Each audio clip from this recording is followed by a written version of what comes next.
Boa noite, amigas e amigos de Os Analistas. Ontem eu estava fazendo meu programa aqui na Rádio Guará, onde só toca música boa. E um amigo, ouvinte nosso lá do interior de São Paulo, me lembrou de uma música chamada Desenredo. Aí ele me mostrou uma versão dessa música e perguntou se eu conhecia. E eu não conhecia. Tem umas 4 versões dessa música, mas não essa. E hoje de manhã eu fui ouvir. E é uma preciosidade.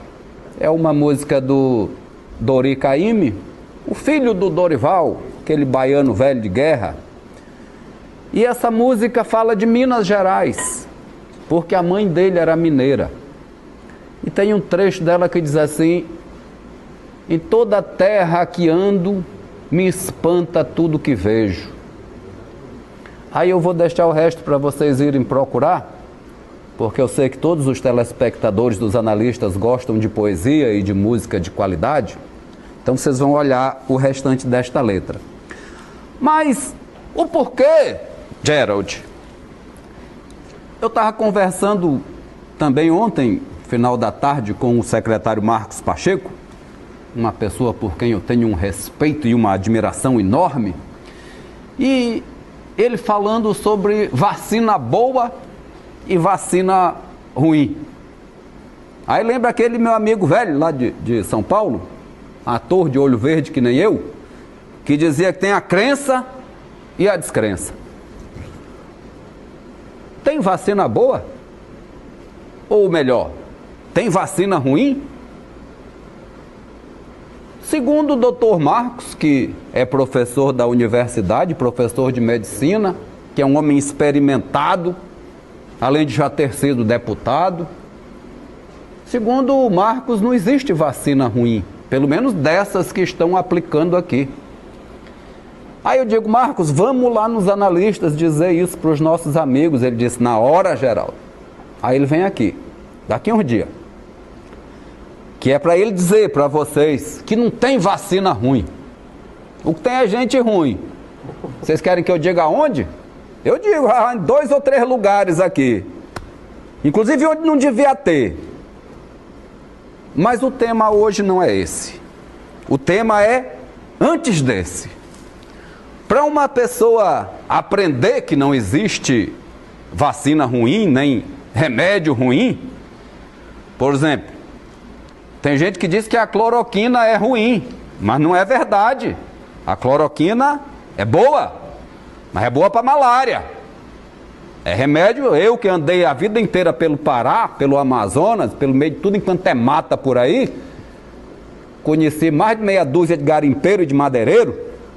Eu sei que cloroquina é boa para malária, mas também, até onde eu saiba, parou bem aí. Mas isso a gente só sabe quando a gente estuda um pouco. E não é estudar em colégio, é estudar na vida, é o conhecimento. E o conhecimento forma a educação. E um povo educado é um povo consciente. Pronto.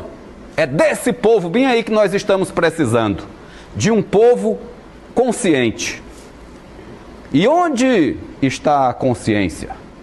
Aí vocês vão ler Antonin Artaud e vão descobrir isso.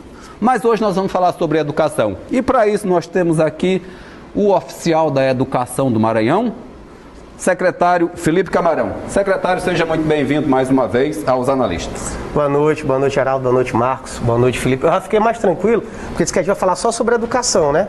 Então eu já estou mais confortável, né, Filipão? Pô, é bom o senhor ir se mexendo aí, é bom o senhor ir se mexendo, secretário, porque esse aqui é o programa mais esquisito da televisão maranhense. Eu tô brincando, eu vim para falar sobre todos os assuntos, tô brincando. Você é um homem preparado. Felipe, tenha bondade. Que cor é essa mesmo aqui? É grená, é a cor do Fluminense. A blusa é que cor? Vermelha. E a máscara? Vermelha. E o carro que o senhor anda? Vermelho também. E ele quer que eu só fale que todo dia ele quer inaugurar um colégio? Não tem como não desmistificar. Não tem como não desmistificar. Secretário, seja muito bem-vindo. Obrigado, meu xará. Meu respeito ao seu trabalho e meu respeito por o senhor saber a hora certa de se colocar politicamente e partidariamente no jogo do poder do Maranhão. Indiscutivelmente, o senhor é um estrategista. E não há como não levantar o que todo mundo está falando, porque o senhor chega ao PT, né, se apresentando como deputado federal. E o presidente estadual do PT dá uma entrevista para a TV Guará, dizendo que o senhor chega como deputado federal, mas o que eles querem é a vaga de vice. Ou seja, qualquer pessoa que faça uma continha de somar pode entender que Felipe Camarão também é o representante do governo Flávio Dino como um pré-candidato a candidato vice-governador do Maranhão. Como é que o senhor faz essa leitura? Felipe, eu vou dividir a minha resposta para ti em duas. Primeiro, da primeira abordagem que tu fizeste sobre o momento de me colocar para a política. Eu penso exatamente assim. Eu sou um ávido leitor da Bíblia, eu leio a Bíblia todos os dias. Professo a minha religião, mas acima de tudo eu sou um estudioso da Bíblia. Eu gosto de ler, de entender, de interpretar, de ouvir interpretações. E tem uma passagem bíblica que eu acho maravilhosa, que é de Eclesiastes 3. Tudo tem seu tempo. Tudo tem seu tempo. Então, quando eu fui do PROCON pela primeira vez, aos 22 anos, com o Zé Reinaldo, naquela época, já se cogitou aqui e acolá que eu seria candidato a vereador em alguma eleição. Não fui. Preferi fazer o concurso público, passei para analista do Tribunal de Justiça, depois para procurador federal, depois professor da UFMA.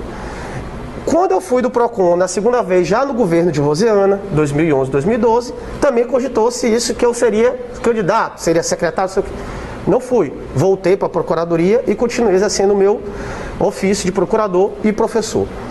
Quando eu entrei no governo, em janeiro, desde a transição, na verdade, na minha passagem por Edivaldo, depois da transição com o Flávio, e finalmente, sendo secretário de Flávio de várias pastas, de vários órgãos, inclusive reitor do IEMA também, entre tantos outros, foi cogitado em 2016, em 2018 e 2020.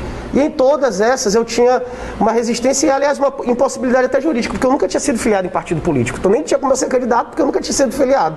Então, sem filiação, ninguém consegue ser candidato no Brasil.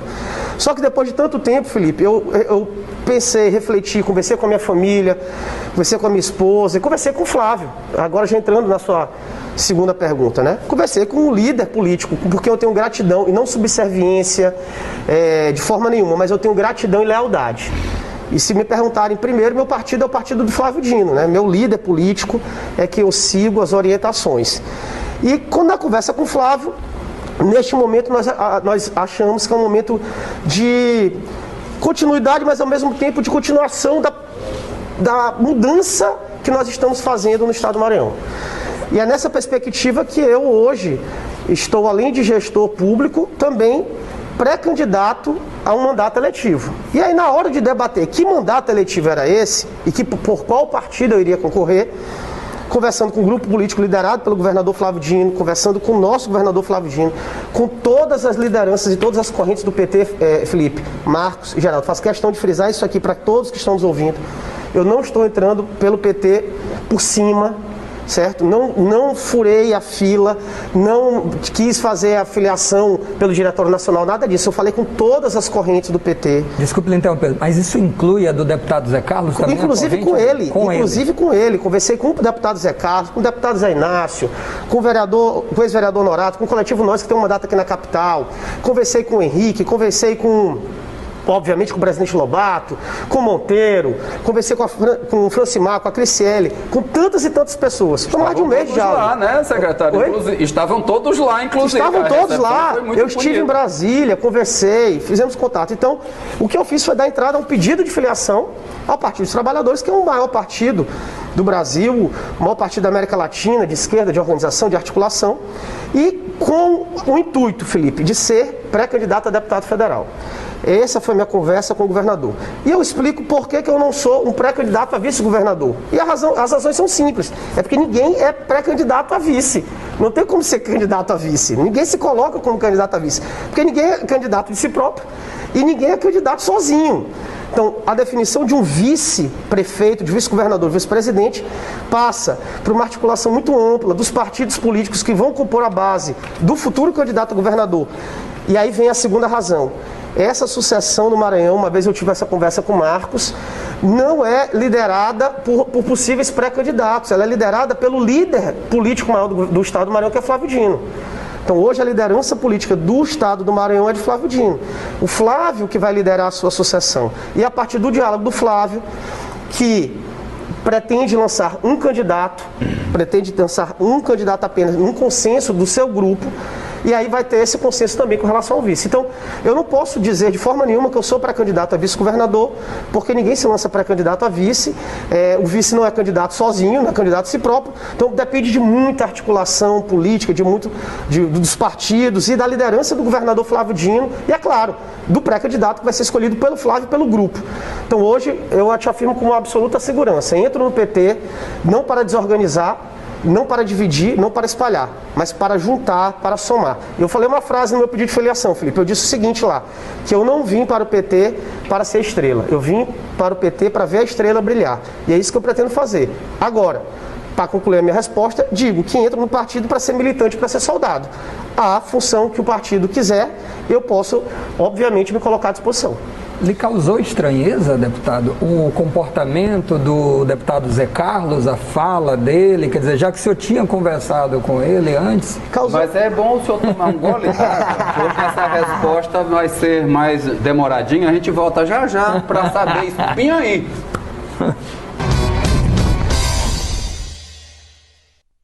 De volta com os analistas. Hoje repetimos a mesa de ontem com Marcos Saldanha, Felipe Clã, e temos a visita do secretário de Educação do Maranhão, Felipe Camarão, que parece-me, pelo humor e tendência dos analistas, que não é nem do secretário que eles estão afim, é do novo membro do Partido dos Trabalhadores. Saldanha, só para lembrar aos meninos que chegaram agora assistindo, o que foi mesmo que você perguntou para o secretário? Bom, o secretário falou, né, que conversou com todas as linhas partidárias do PT, né, todos os grupos que existem lá, e são vários, né, o PT é um partido grande formado por vários segmentos, e incluindo o deputado Zé Carlos. Você até falou, conversei com ele, e a minha pergunta foi, lhe causou estranheza, quer dizer, essa celeuma que foi criada, que o próprio deputado Zé Carlos teria manifestado que aquilo iria contra um plano já traçado pelo partido? Causou muita estranheza por várias razões. Primeiro porque é amigo pessoal, amigo do meu pai de infância, sempre foi amigo da família, nos conhecemos há muito tempo, e ele foi a primeira pessoa com quem eu falei no PT justamente por essa relação, inclusive pessoal, pelo respeito que eu tenho por ele. Quando ele foi deputado estadual e eu dirigente do PROCON pela segunda vez, nós fizemos ações em conjunto contra as operadoras de telefonia na época, fizemos grandes movimentos, inclusive lá em Balsas, em conjunto. Então, por esse respeito e cordialidade, eu falei com ele primeiro do que qualquer outra liderança dentro do PT aqui do Maranhão. Causou também estranheza ele falar de questão de afinidade ideológica, porque eu nunca escondi o meu lado, nunca, sempre estive do lado certo da trincheira, como falei ontem, no meu pedido de filiação, anteontem, na verdade, no pedido de filiação, que eu não uso esse anel de Tucum agora, eu uso esse anel de Tucum há muitos anos, meu compromisso com direitos humanos, com direitos sociais, lutei dentro das minhas possibilidades contra o impeachment da presidenta Dilma, certo? Contra a prisão do ex-presidente Lula, sempre fui inclusive procurador-chefe aqui no Maranhão, dentro da minha carreira, no governo do presidente Lula, e depois continuei com a presidenta Dilma sendo procurador-chefe aqui também de vários órgãos da procuradoria, certo? Sempre, publicamente, podem pegar todas as minhas manifestações, eu sempre tive o viés ideológico, e todo mundo sabe, a razão pelo qual eu me filiei ao DEM. Então, assim, o problema não é ideológico, de forma nenhuma. Sempre estive ao lado dos trabalhadores e trabalhadoras. Me encaixo perfeitamente no conteúdo programático do partido. Aliás, como secretário, esse tempo todo do Flávio, dito pelo secretário Chico Gonçalves, que foi uma das lideranças do PT também, com quem eu conversei, eu lidero, assessorando o governador Flávio Dino, o maior programa de direitos humanos do Brasil, que é o programa Escola Digna, que eu trago aqui na minha máscara, que eu trago aqui na minha camisa, promovendo direitos humanos, alfabetização Educação de Jovens e Adultos, em parceria com o MST, o programa Sim Eu Posso, que veio de Cuba, quem implantou no Brasil foi o governador Flávio Dino, com meu auxílio na Secretaria de Educação, entre tantas e tantas outras ações que nós fizemos. Então, não há razão para essa celeuma. E, por fim, né, como eu disse no primeiro bloco, eu não estou entrando no PT para tirar o mandato do deputado Zé Carlos. Em verdade, estou lá para ajudar. O presidente Lula, se Deus quiser ser eleito, ele não pode governar sozinho. O PT precisa formar quadros, precisa formar bancada federal forte. Então eu estou vindo também para auxiliar nesse projeto de fazer mais deputados federais, que pode ser ele, que pode ser eu, que pode ser qualquer outro filiado ao partido que vá concorrer à eleição. Eu torço muito, inclusive, pela reeleição do deputado Zé Carlos. Acho que ele merece ser reeleito pela militância que ele tem, pelos mandatos que já exerceu. Então eu torço muito e quero ajudar, inclusive, nesse projeto de reeleição dele. Mais uma pergunta ainda, pode? Ainda da questão do deputado federal. A grande dúvida, se não falamos besteira ontem, foi exatamente nessa questão da possibilidade do senhor ser um vice-governador, o candidato. O Geraldo disse que não enxergava muito isso, não como possibilidade e incapacidade, mas no cenário, ele via mais essa questão do deputado federal, do projeto. O senhor já desenha a sua campanha, o senhor já fez ali a matemática pensando sem as coligações partidárias, o PT fez aumentou um pouco o quociente eleitoral, o senhor já fez esse desenho, mas ainda que tenha feito essa aliança com o PSDB, de repente, com o Carlos Brandão, também não seria interessante, quer dizer, compor dentro do cenário político de fidelidade ao governador, também não estaria cumprindo uma missão interessante? E aí, para tirar de vez a minha dúvida disso, ocupar a Câmara Federal em breve vai ser um momento marcante, seja pela reeleição do presidente Bolsonaro, a oposição vai ser necessária, ou seja, pela reeleição do presidente Lula, considerando que ele já teve 2 mandatos. É histórico ocupar a Câmara Federal, mas existe também a necessidade de continuar o projeto do governador Flávio Dino no próximo governo. 2 missões, qual lhe deixa mais motivado para continuar a sua proposta de trabalho? Perfeito. Olha só, com relação a essa possível coligação e alianças, o presidente Lula tem feito muitas movimentações, muitos gestos de formar um campo democrático contra o presidente Bolsonaro, né? Isso aí também não se esconde de ninguém. A esquerda brasileira, os progressistas, eu não chamo nem a esquerda, mas todos de centro-esquerda e da esquerda, estão tentando se unir dentro de um diálogo amplo para enfrentar o presidente Bolsonaro e tirá-lo da presidência da República democraticamente, né? Porque o certo mesmo era ele ser interditado. Então, assim, não é nem por questão de impeachment. Se fosse interditado, já resolveria nosso problema também, por incapacidade absoluta. Mas, no jogo democrático, através da eleição. Então, essa aliança que o PT fará para o candidato a presidente vai influenciar as alianças nos estados também. Então a gente precisa compreender isso, que o PT é um partido democrático, que aliás uma das coisas que me encantou profundamente do PT é que ele não tem dono, né? Então assim, a gente tem essa possibilidade de um pipoqueiro se filiar ao PT e no outro dia disputar uma prévia para ser candidato a prefeito de São Luís, por exemplo, a governador, não importa se é pipoqueiro, se é um motorista de táxi, se é um procurador, ou se é um ex-juiz, todo mundo é equivalente. Isso me atraiu muito no Partido dos Trabalhadores. Então, essas alianças elas devem ser observadas. Isso respondendo à tua pergunta, da aliança PT e PSDB. Isso vai passar pelo plano nacional.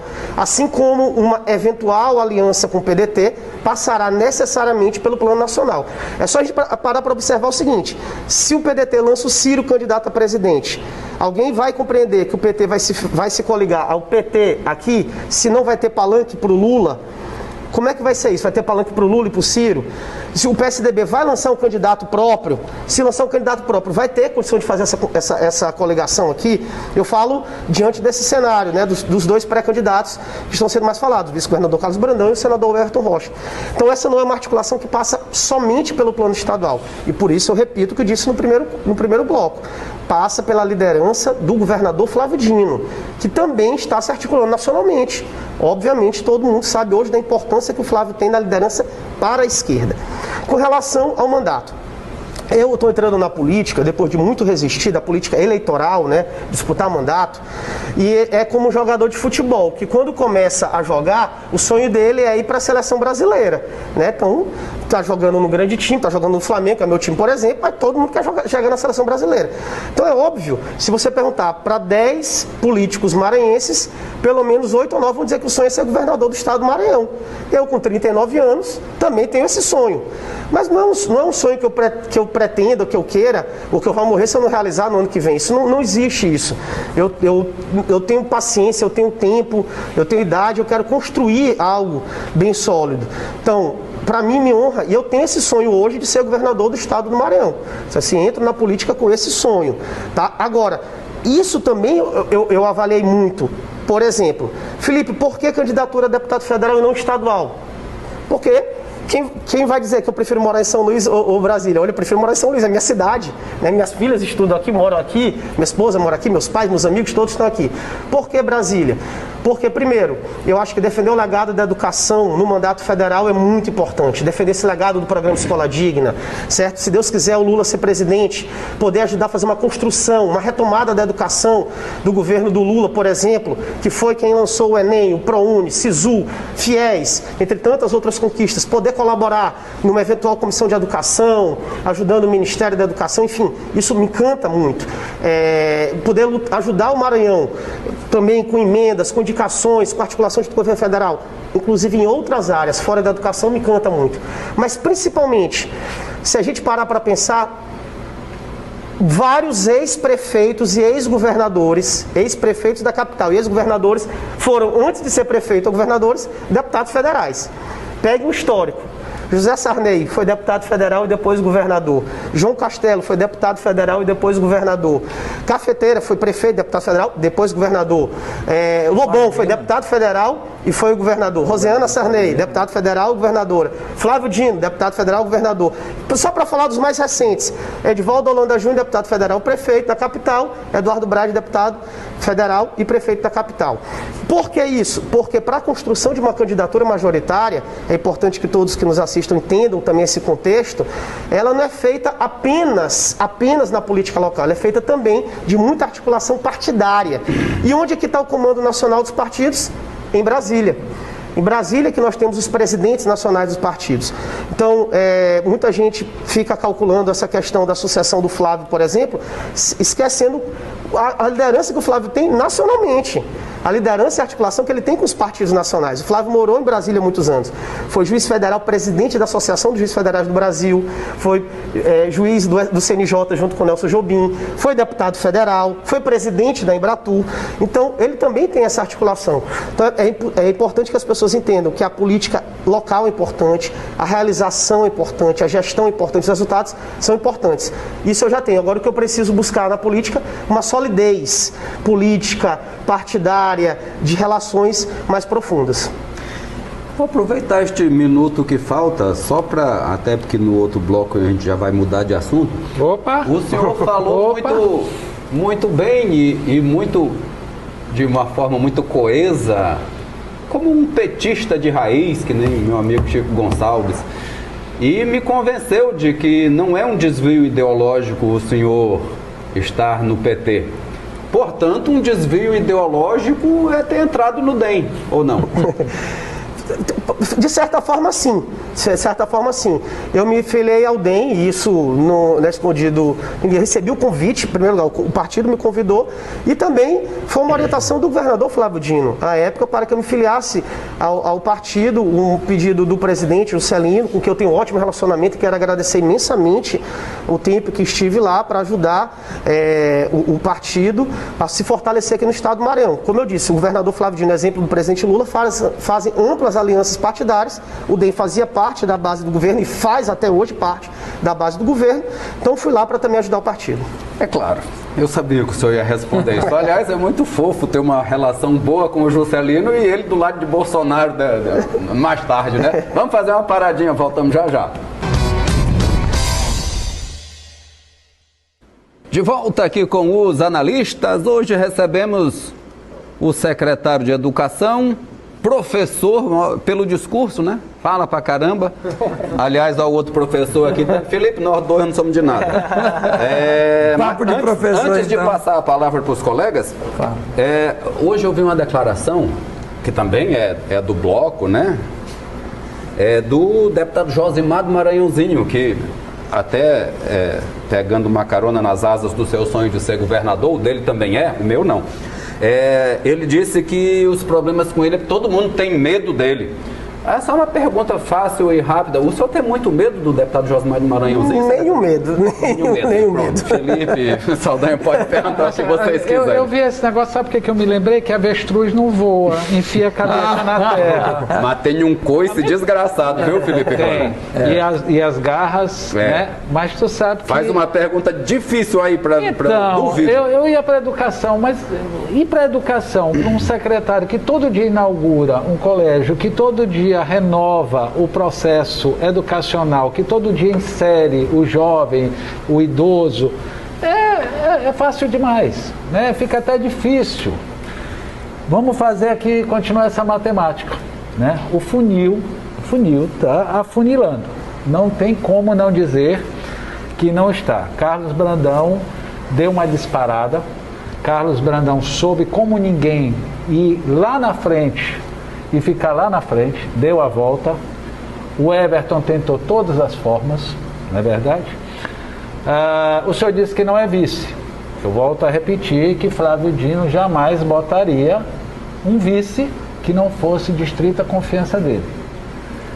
E eu, por conhecimento de causa e por vivência, sei que da sua capacidade, mas sei que você, como leal, né, companheiro, aprendeu o beabá de como o Flávio gosta e como o Flávio quer.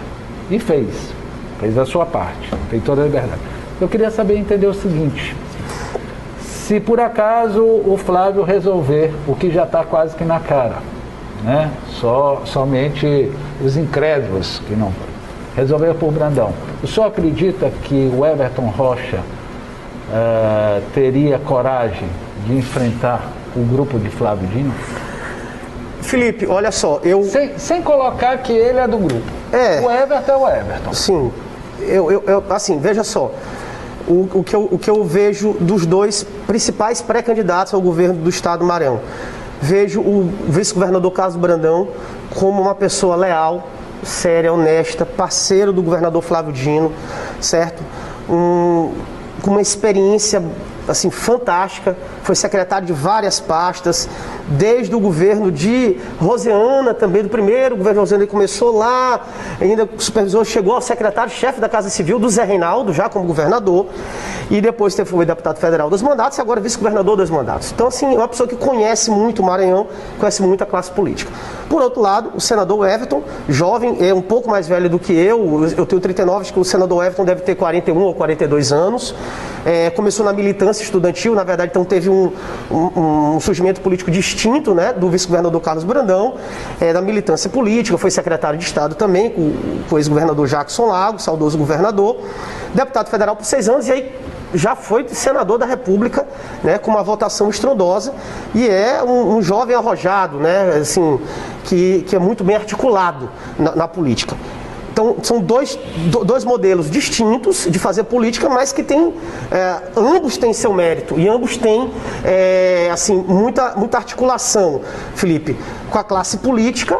Só que há um detalhe que a gente precisa também entender, que agora, cada vez mais, a relação do candidato tem sido com o povo, né? Com o povo. Se não fosse assim, Bolsonaro não teria sido presidente nunca. Né? Se não fosse assim, o Flávio não teria sido governador nunca, porque na primeira vez que o Flávio se elegeu só tinha 3 prefeitos o apoiando. Então, assim, o que a gente precisa observar uma coisa é a articulação com a classe política, e eu vejo os dois muito bem, mas concordo com você que o vice-governador Carlos Brandão está sendo assim um grande craque, né, nessa articulação, e exercendo com muita maestria e com muita lealdade, né, o seu mistério de vice-governador. E o senador Everton Rocha também está agindo com muita propriedade na articulação política. O que eu acho que vai fazer grande diferença é a vontade popular. Então, o que eu respondo a sua pergunta? Se vocês pegarem, cada um aqui pegar as pesquisas qualitativa e quantitativa no estado do Maranhão, a gente vai perceber que essa movimentação dos nossos 2 principais pré-candidatos ainda não chegaram no povo. E a razão disso é simples, porque a dona Maria, lá de São Raimundo do Oca Bezerra, ela está preocupada, sabe com o quê? De não morrer. de fome, ela quer a comida na mesa dela. Ela quer saber se a roça dela vai dar o plantio, a colheita, certo? Ela vai estar preocupada se o marido dela não vai morrer de Covid, enfim. Então, Felipe, eu acho que ainda é muito cedo para a gente especular, apesar da proximidade também da eleição, eu acho que é muito cedo a gente ter uma decisão dessa, de quem vai ser o candidato ou não do Flávio, e se um ou outro vai ter coragem de recuar ou não. Porque a hipótese é, ou sai candidato o Everton com o Brandão indicando o vice, ou o candidato do Brandão, o Everton indicando o vice. Ou ainda, os dois sendo candidatos. Eu acho isso muito ruim. Vou te falar uma coisa bem aqui.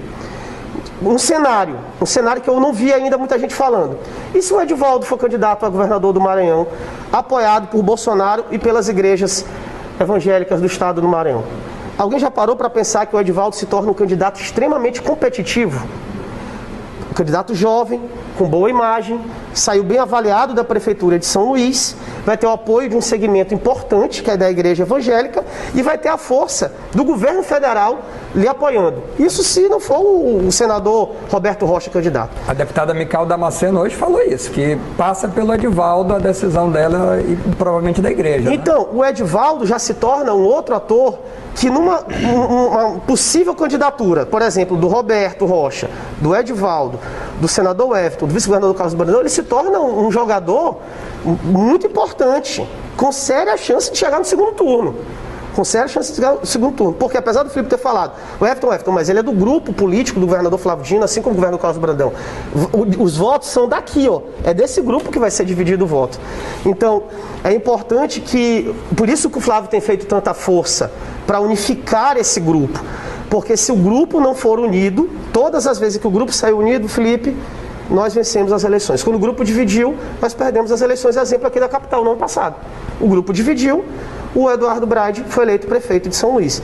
Então, assim, nós temos bastante convicção. O grupo liderado pelo governador Flávio Dino, do qual eu me sinto parte, né, os chamados dinistas, o time do Flávio Dino, nós temos ampla convicção de que o ideal é o governador Flávio Dino liderar sua sucessão, ter um candidato único, em consenso com o grupo, porque nós temos amplas e reais chances de continuar esse projeto de mudança do Maranhão. Tudo bem, vou passar a palavra para Sal fazer a última pergunta, mas antes disso, o senhor, no meio desse discurso, o senhor falou uma coisa, secretário, me coloca no meio lá para receber as quais eu ia gostar bastante, viu? Pode fazer a última pergunta. Não, ele disse se vocês vissem, então me bota lá no meio. Eu queria até saber por quê. Eu juro que eu não conto para ninguém. Saldanha, a última pergunta. De educação, as duas perguntas sobre educação, que é a seguinte, né? Já que acho que exploramos bastante a questão política, como professor, como professor eu tenho duas curiosidades. A primeira é, a sucessão no Maranhão passa pelo governador Flávio Dino, isso está claro. A sucessão na secretaria passa pelo secretário Felipe Camarão ou a autonomia completa do governador Flávio Dino? O senhor sai em abril, então já está anunciado pré-candidato, então vai ter uma transição. O senhor é o mais longevo no cargo e não é pouca coisa isso num estado que era marcado por políticas sem continuidade, isso aí sem dúvida é um grande avanço. Então vai haver uma transição, passa pelo senhor essa transição. E a segunda coisa, a gente estava com uma expectativa, até quando o senhor conversou comigo pela última vez aqui na TV Guará, todo mundo estava na expectativa com vacina de que em agosto voltaria. Me parece que o cenário não vai permitir aulas híbridas, principalmente aulas presenciais. Esse sonho fica mais para frente? Vamos lá, com relação à sucessão na secretaria. Sairemos no dia 1º de abril, calculo eu, tanto o governador Flávio Dino quanto aquela equipe que vai ser candidata também, né? Que vai ser pré-candidata, porque a candidatura é só no momento posterior. Então todos aqueles que desejam ser candidatos, que estão no cargo de secretário, terão que sair 6 meses antes das eleições. Então sairemos todos e o governo vai ser do governador Carlos Brandão, que vai assumir a cadeira e que vai ter absoluta e total liberdade de compor a sua equipe.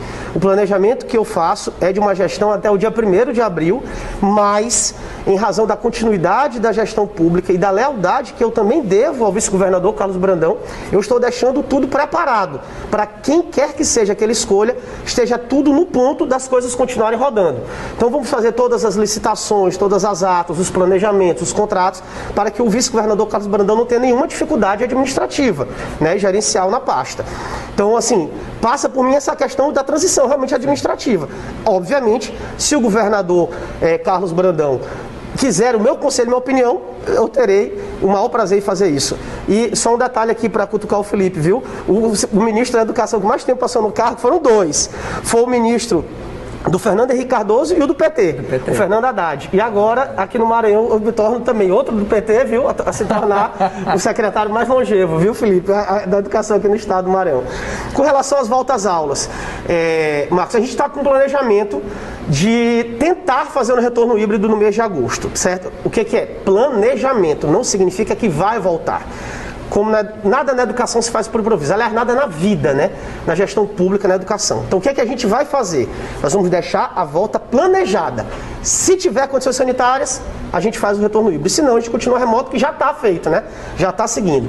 Então, qual é a nossa força agora? Deixar as escolas preparadas. Eu vou preparar todas elas agora no mês de junho e julho. Eu, com todos os gestores escolares, farei os repasses necessários para que a gente deixe as escolas prontas, aptas. Continuaremos com a vacinação dos profissionais da educação, porque a gente precisa da segunda dose para todos e todas. E com esse avanço da vacinação para a população acima de 18 anos, né, que já está assim ganhando muito corpo aqui na capital, e a gente precisa reconhecer, e no estado também, a gente precisa reconhecer esse esforço do governador, de todos os prefeitos e prefeitos do estado do Maranhão, ainda continuo com a esperança. Ah, Felipe, no começo de agosto, não sei. Mas assim, pelo menos se a gente conseguir, ali no mês de agosto, final de agosto, já começar a voltar em algumas escolas que já tenham melhores condições. Mas assim, 100% presencial a gente não consegue voltar. É híbrido, com espaçamento e com normas rígidas de biossegurança. Muito bem, secretário, quero agradecer muito sua presença aqui e dizer que agora eu já sei qual é o caminho das pedras. Eu vou pedir a ajuda do Felipe Klein e do Marcos Saldanha para lhe trazer aqui sempre que for conveniente. E eu acho que é sempre muito conveniente a gente trazer os gestores para fazer as suas devidas justificativas para os mandatários maior, que são os cidadãos do Maranhão. Tenha a bondade, deixe uma mensagem bonita para os maranhenses de esperança e demonstre mais uma vez a sua alegria de estar definitivamente num lugar melhor. Eu quero deixar uma mensagem realmente de esperança. Eu desejo a todos e todas muita saúde. São momentos difíceis. Eu quero aqui me solidarizar com todos aqueles e aquelas que perderam pessoas queridas. Inclusive eu próprio já tive, aliás, todos de nós, essa doença que lá no comecinho era distante, hoje está do nosso lado. Então, assim, não é uma gripezinha, não é brincadeira. A terra não é plana. A cloroquina serve para outras doenças. A malária foi dito aqui, mas também para o lúpus. Mas para o Covid não funciona. O que funciona mesmo é a vacina, é se cuidar, é usar máscara, manter o distanciamento, não aglomerar. Então eu peço que vocês sigam com muita fé, com muita esperança, com muita paz. E quero finalizar, eu não poderia deixar de fazer isso, agradecendo todos e todas aqueles que fazem parte da equipe da educação do estado do Maranhão. Tanto da nossa equipe da SEDUC, quanto gestores escolares, professores e professoras que estão trabalhando e muito nesse período da pandemia, os estudantes, seus familiares, os funcionários das escolas, tanto da rede estadual quanto da rede, das redes municipais e da rede particular e da rede federal que eu faço parte, né? Eu também continuo ministrando minhas aulas, sei da dificuldade, sei o problema da sala de aula e eu espero e irei, até o dia 1º de abril do ano que vem, continuar dando o meu máximo na educação maranhense. Muito bem, quer 30 segundos? 30 segundos, só lembrando que eu vi Felipe Camarão nascer. E tem uma coisa da família deles que é uma característica que os mais velhos falam e os mais novos baixam a cabeça, desde o avô dele, Felipe Camarão. E continue escutando os mais experientes. Não acho que você sabe muito, porque na política a arte é fazer de conta que não se sabe e escutar é o grande segredo. Obrigado. 30 para você também, Saldanha. Só agradecer a oportunidade e, sobretudo, um ato político que eu acho fundamental, que é o do diálogo. Isso eu gosto muito, essa possibilidade que você teve aí de tirar as dúvidas todas prontamente aqui e responder. Parabéns. Muito obrigado também. Muito bem, eu também quero sugerir ao novo membro do Partido dos Trabalhadores que aproveite este cenário e leia A Arte da Guerra, o que eu acredito que eu já tenha feito. Ouça o Rush, leia O Príncipe do Maquiavel e não se esqueça de ouvir a banda Detrito Federal, além dos Sex Pistols. E aproveite Miles Davis e César Teixeira, leia William Carlos Williams e todos nós teremos uma vida mais suave e mais produtiva, secretário. Muito obrigado mais uma vez e venha mais vezes aqui. E aos senhores, toda a dignidade do mundo, vamos em busca dos nossos direitos, aqueles que estão escritos na Constituição, que muitos insistem em cuspir, em pisar, mas nós não vamos permitir. Nós queremos um mundo justo, democrático e para todos. Muito obrigado. Amanhã vamos receber um membro da Executiva Nacional de um partido, um dos partidos da nossa República. Até amanhã. Eu não tenho culpa, mas que eu tenho bobeira e que Durango